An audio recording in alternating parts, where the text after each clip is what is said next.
Hi, I'm Tim Niederreiter, and this is Daily World Walk. And I'm just leaving the back gate, but here we go.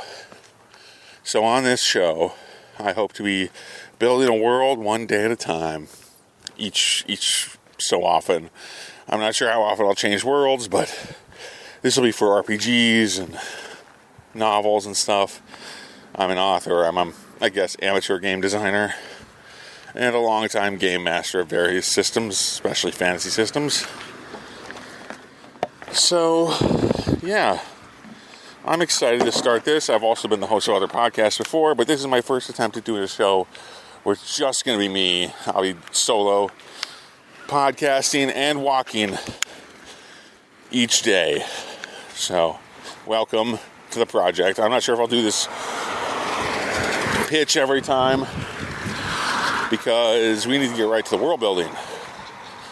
And I think I'm going to start with a little piece of something I'm calling, the word popped in my head, right? This is a random world building show, really.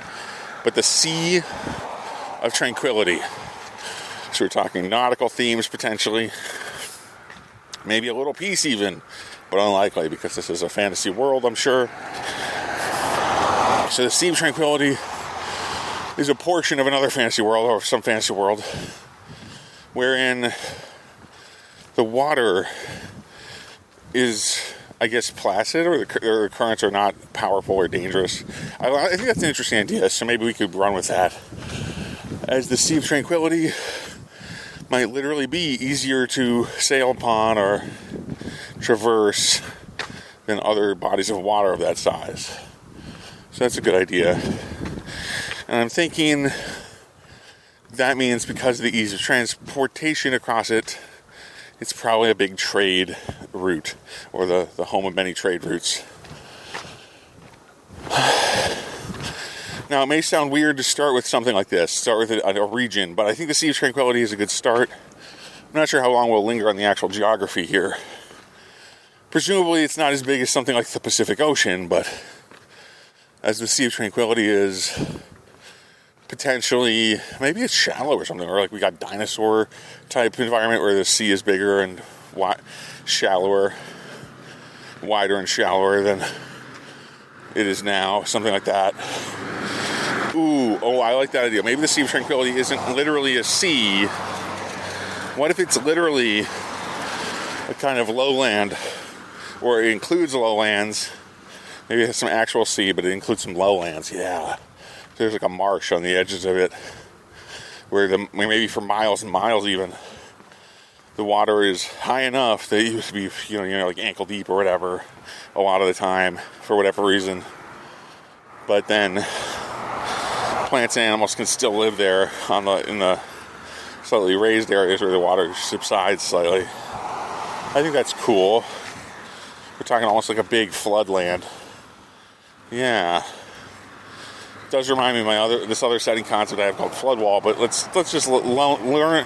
Let's kind of go the opposite direction and say, instead of apocalyptic weekly torrents of water rushing in from the ocean, this is going to be a sea that's more or less constant, a constant peaceful ocean, or water, peaceful sea, hence the name. And you'll see, I probably will name a lot of stuff as a fitting title, a name that makes sense to me, or that is on point for that feature or character, because it'll help me remember, right? I'm walking out here, I don't have any notes in front of me, so not really used to world building this way,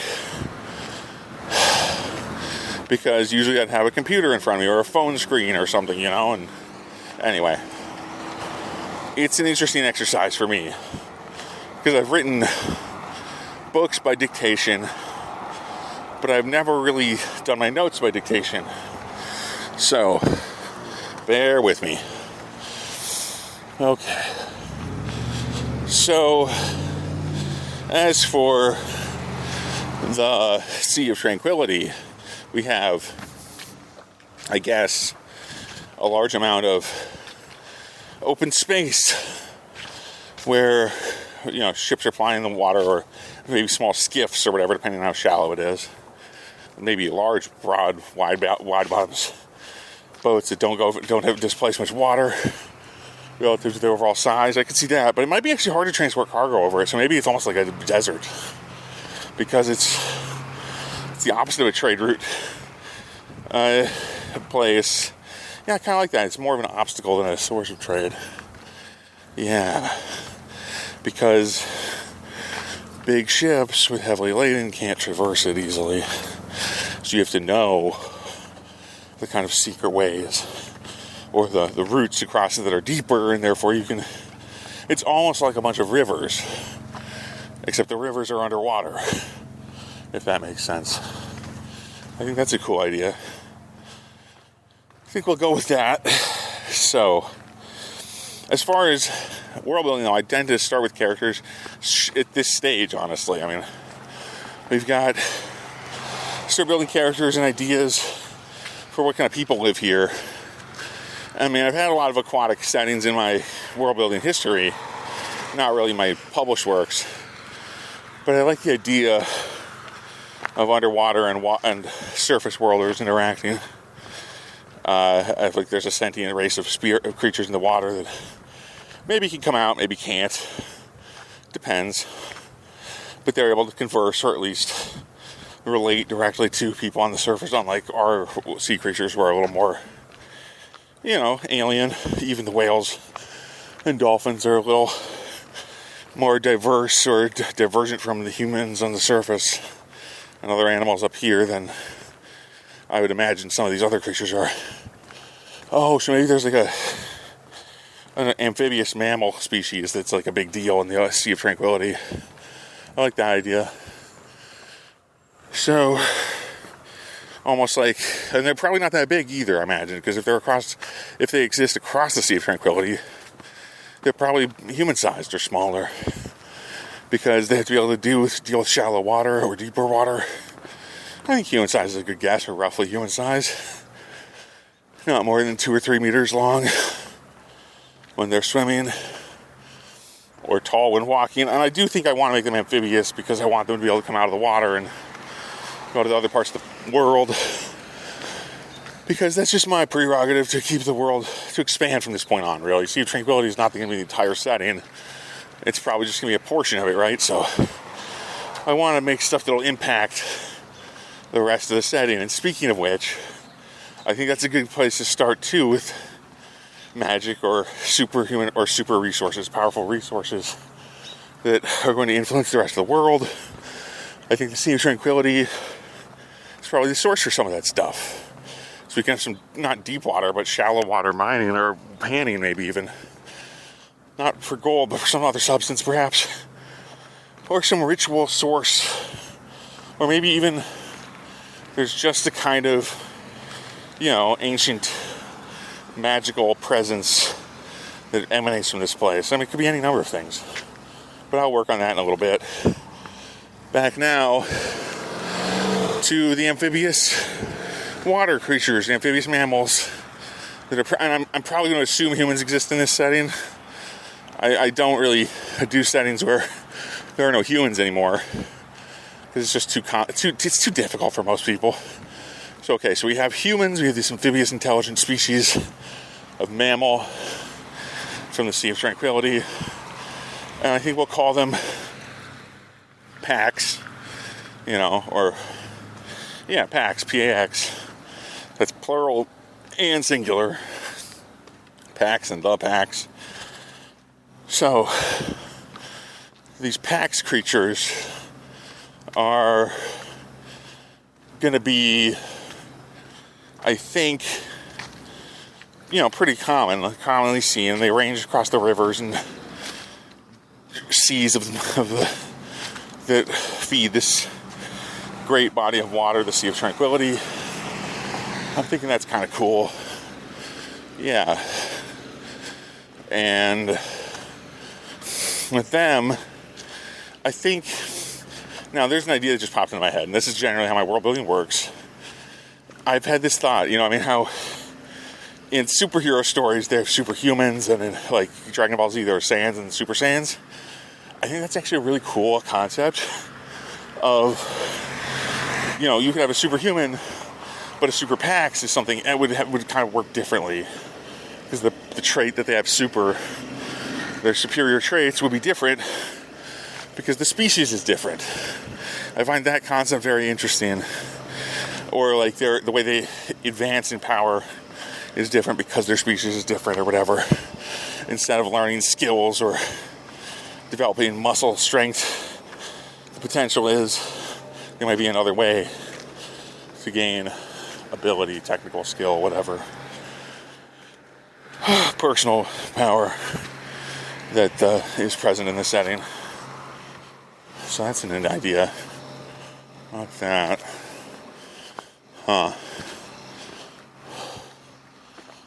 So, yeah, I think I'll go with that. I think I'll go with that as kind of our core of our magic system is there's superiors. So there's PAX, superior PAX, humans and superior humans, which we might change that name eventually as far as superior. It's maybe too close to super, whatever. Or it's too many implications, honestly. But we'll go with that for now. So we're already working outward from the Sea of Tranquility.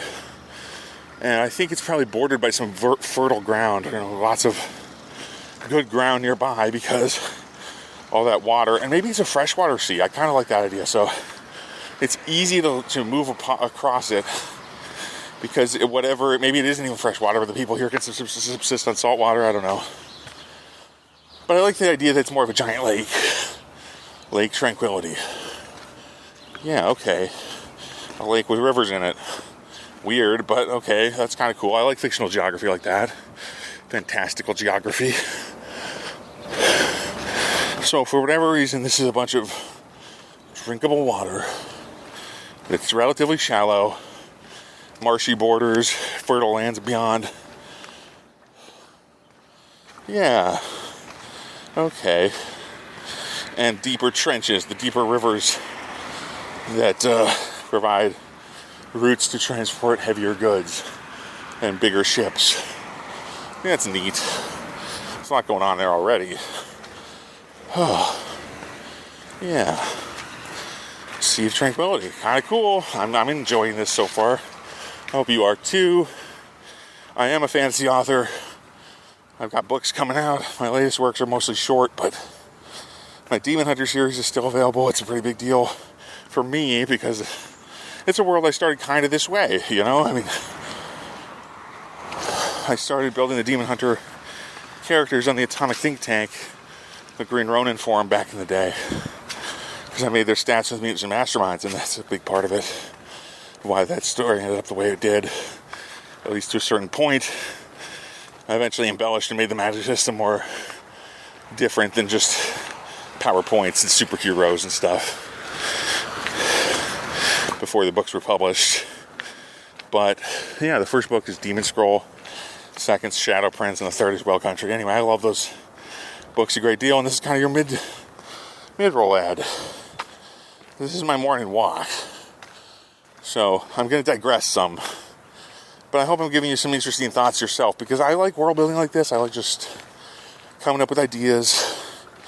And people have asked me a lot over the years. I've come up with many weird ideas. And one of my other books is Origin of Storms, which takes place in a universe. It is so weird, it's kind of hard to even describe it in a quick way. Because it's a sci-fi world with no planets or stars or... Yeah, anyway, that's pretty much my pitch for it. As far as the setting goes. The story's a lot easier to get, but the setting's hard for a lot of folks to understand. Including me. It took me many years to come up with it. And figure out how it would actually work. But that's, I guess, the key to world building for me. Is not just the consequences of what you have, but how would the stuff you want to put in the world work? And how it would affect other stuff that exists adjacent to it or as part of it. So, I am happy to say that this first episode is actually going better than I thought it would. I'm rambling, but that happens.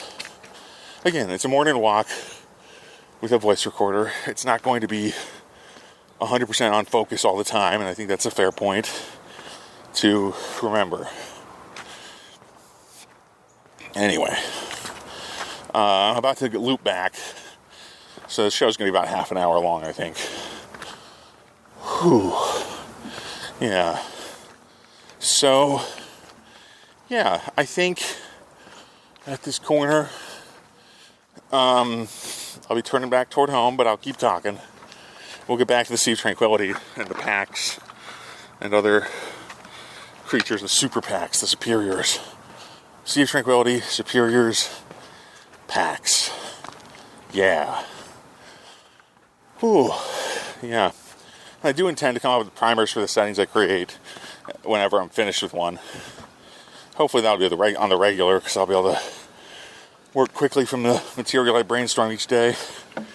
But that's a story for another day. Where right now, we're talking about the Pax. I think they are maybe more like a dolphin-bear hybrid, but then about human size, so like a dolphin-ape. Maybe that's too close to human. Let's say dolphin. I mean, like just dolphin because of the intelligence and size and stuff. So they're very smart. They can talk, I think, because this is a fantasy setting, so they'll be able to talk to humans. Hopefully, we'll figure out if they can interbreed with them in a little bit. We don't know. But if they can interbreed, that tells us how hard our science is here, because, in the real world, you either have to be the same species like a dog, either that it breeds a different breeds of dog, you might look wildly different, or you have to be a different species and you can't interbreed with other creatures that aren't of your species. That's the harder science version of it. But in the softer science, you kind of half elves and half orcs and stuff. And I find that charming, but I'm not sure if we're really ready for half packs just yet. We need to figure out what they're actually like normally, before they mix up. Unless, of course, they're some kind of hybrid creature they were created from humans to begin with. It's kind of an interesting idea. That's actually quite interesting. Perhaps this is a setting where the human race has diverged in different places. So, where it's like the Elder Scrolls series, where humanism, being a human is a gerrymandered position. And so, like, orcs weren't human, but now they are, kind of thing. In that setting, kind of like that idea. The political, rather than biological, is the driving force for different statuses. So let's work on that. We got the Pax, and I think the Pax are more obvious. There's going to be multiple nations of them, probably, because they're intelligent, they're human-like, and their intelligence is not smarter. And I think they probably have like a scruff, right? I'm imagining the males at least will have a scruff. I'm being a little sexist there, but I like a good beard for guys. And then that's how you can tell the difference, right? They're sleek, seal-like creatures with arms and hands. Or maybe they need another manipulative item, limb. Because it doesn't really make sense for a sea creature to have limbs, but like arms or legs that stand up. So I imagine when they get out of the water, they walk kind of low. Maybe they're like raptor-like in their build, like a chicken or a velociraptor. So they're built kind of low and forward. Okay, sounds good. That may make it easy to swim like a duck, But then they have these big. Oh, I like the idea that their legs are like multi-purpose. And probably this goes for maybe all four of their limbs are multi-purpose in different ways. But I think we're going to do 4 limbs. Because let's not get too weird right off the bat, right? 4 limbs, 2 arms, 2 legs, or 2 front, 2 back. Depending on the water. Okay, had a good idea just now. Maybe they actually just are humanoid, basically, or they have humanoid limbs, so they have feet, 2 legs, 2 feet, 2 hands, 2 arms.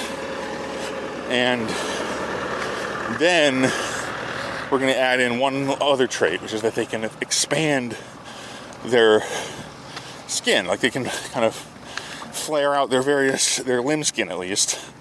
So they can flare out and expand so they can paddle better. So basically they have fingers that can kind of become webbed. I like that idea. Fingers and toes maybe even. Okay, let's go with that. So we're talking about a species that's built kind of forward. So kind of low. And arched maybe even, really. Like like a bird. So they might have like round belly in the back, pair of legs that are very long. Yeah, I like that they're long. The legs and arms are both long and lanky, but they can flare up through some method or other, whether it be, I actually kind of like the idea that they have like external shell or whatever. Not shell, but like feathers or like, what's the word? Cartilaginous plates. Yeah, cartilage. So like your nose or your fingernails.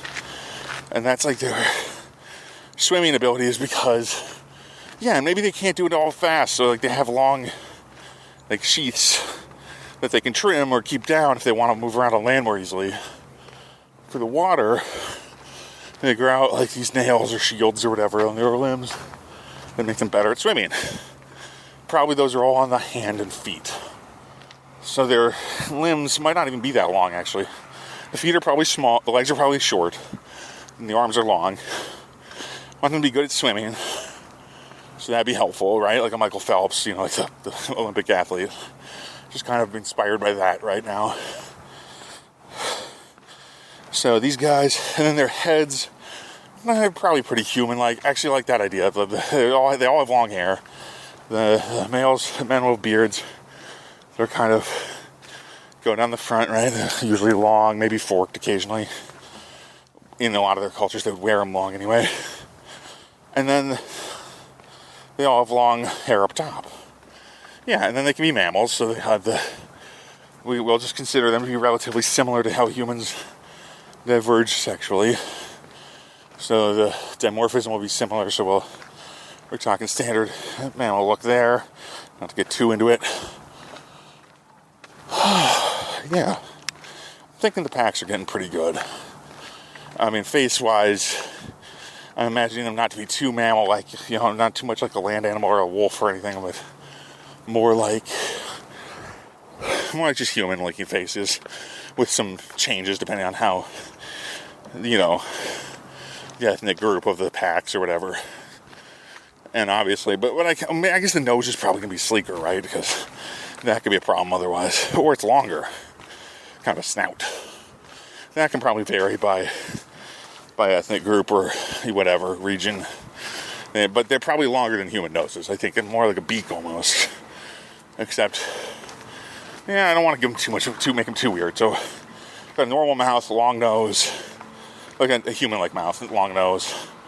But the mouth is probably full of sharper teeth because these guys are probably more carnivorous, or at least more. They need sharper teeth and different kind of teeth, at least, for pulling up seaweed and whatever else they eat out there. So the packs are probably carnivores, they probably have to be omnivores, right? I mean, I have a hard time imagining an intelligent species that doesn't find a way to eat plants as well as animals, even if they're predominantly predators. So let's go with that. Okay. That's the packs. And I like it. So they're kind of like almost like a duck build or aquatic bird-like structure of the body, but mammals with light cartilage that they can grow out to become they grow out, and it works as like fins and flippers and stuff. Whew. So back to the Sea of Tranquility as a whole. These guys, I think these packs are probably widespread. This is their homeland. Maybe even their cradle of their civilization. I think that makes sense. So the packs come from the Sea of Tranquility. And they probably have a lot of other settlements elsewhere in the world. They swim up the rivers, they go on land because they're amphibious, and they travel across the land. Maybe it's more like how humans travel across the sea, though, right? Like they see land travel as being kind of weird, kind of difficult, and humans see water travel as being more dangerous. But of course, not to the same extent. The packs, because they are able to breathe air. Sorry, we didn't establish that, but it's amphibious. They're able to breathe air and hold their breath underwater long enough that it's not a big deal for them to dive deep. And they're probably not that sensitive to cold the way humans are, or at least they can abide the wet better. Cold and wet. Not as much hypothermia to be had.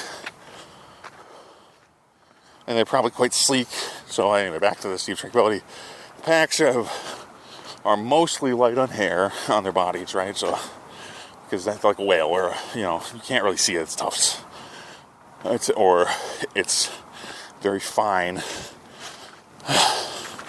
So these guys swim around in the like the big lake of tranquility, the Sea of Tranquility, as it is called.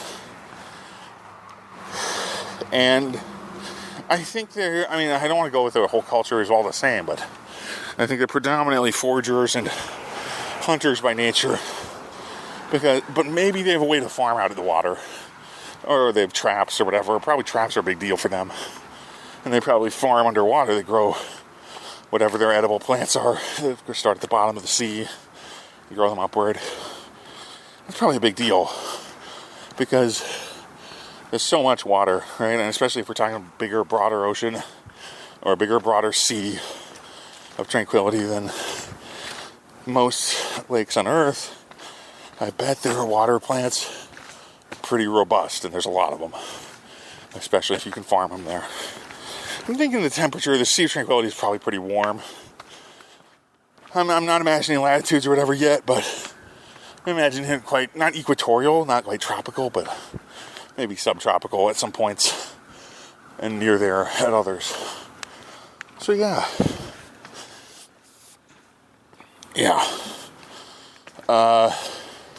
My voice is getting kind of worn out.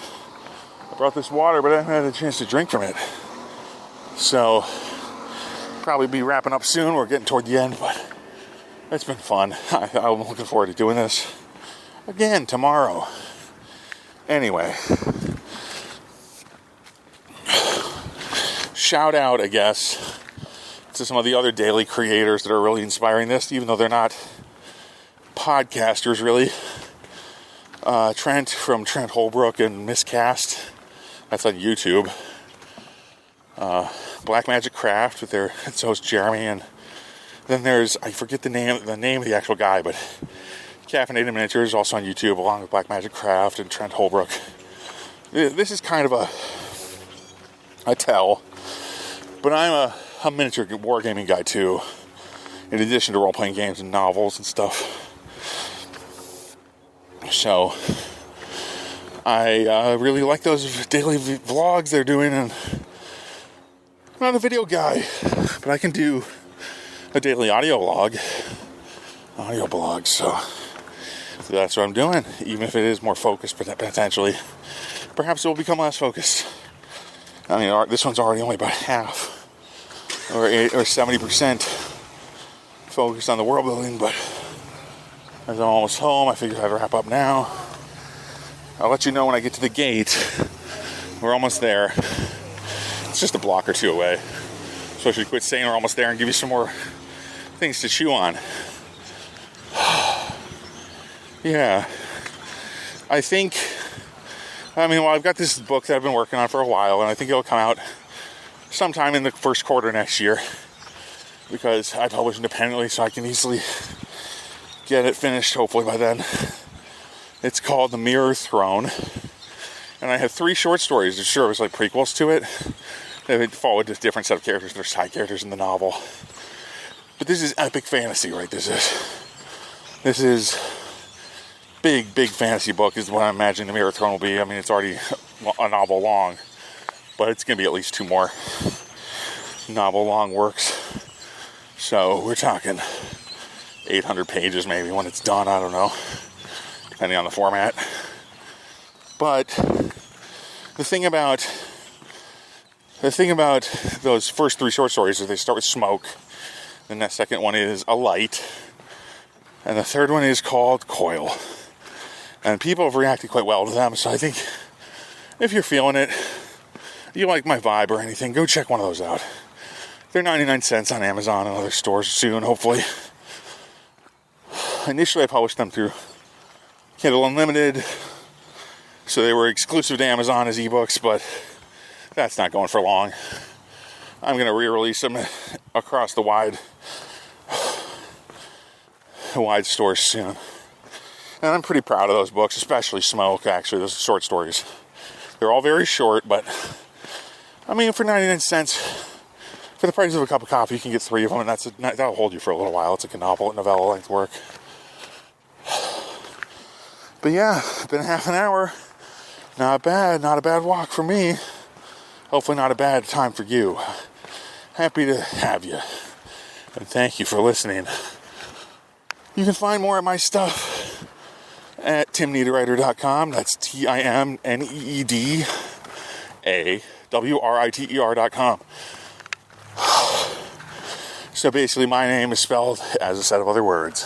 You can find my books under my name at Amazon and wherever other fine books are sold online. Also, check out my old podcast, Live After Reading. It'll be up for a while yet.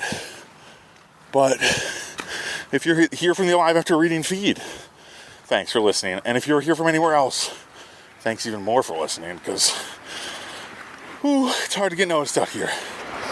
Have a good one. And I'll talk to you tomorrow. Bye-bye.